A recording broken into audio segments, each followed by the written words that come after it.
Alors que Washington pariait sur la solidité éternelle du SWIFT et du dollar, Pékin a déployé un système numérique d'1,2 trillion qui change les règles du jeu. Ce n'est pas une réforme, c'est une rupture. Un réseau qui contourne les banques américaines, qui s'installe dans plus de 200 pays et qui commence à imposer une nouvelle réalité monétaire.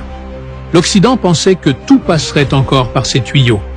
Mais la Chine vient de démontrer que le monde peut désormais fonctionner sans eux. La Chine ne se contente pas de créer une monnaie numérique.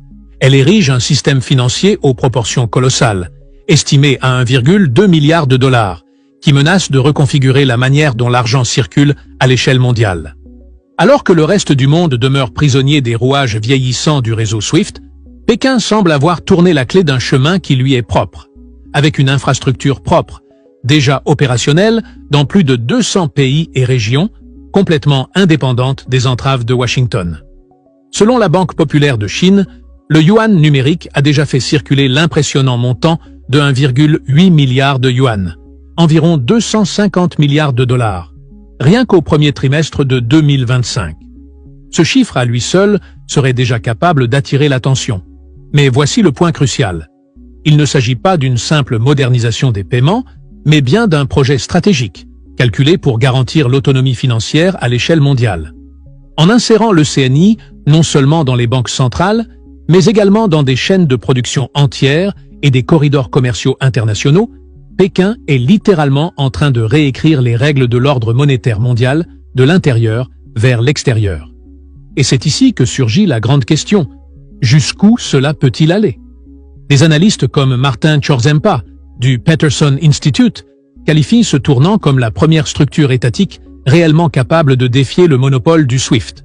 Si en 1944, à Bretton Woods, le dollar a été couronné comme étalon absolu, c'est désormais la Chine qui se positionne pour contester cette suprématie. Non pas avec des chars, non pas avec des porte-avions, mais avec des lignes de code, une infrastructure numérique et des accords bilatéraux construits avec une précision millimétrique. Et rien de tout cela n'a commencé hier. Depuis 2015, Pékin tissait déjà silencieusement son réseau d'influence. 41 accords de swap de devises ont été signés, totalisant plus de 580 milliards de dollars. Parallèlement, un écosystème parallèle et décentralisé est né, capable de permettre au commerce en yuan de contourner complètement les banques de compensation en dollars. Le résultat? Jusqu'à la fin de 2024, près de 38% de tout le commerce international chinois circulait déjà en dehors du SWIFT, grâce au CEPS, le système interbancaire transfrontalier qui relie aujourd'hui plus de 1400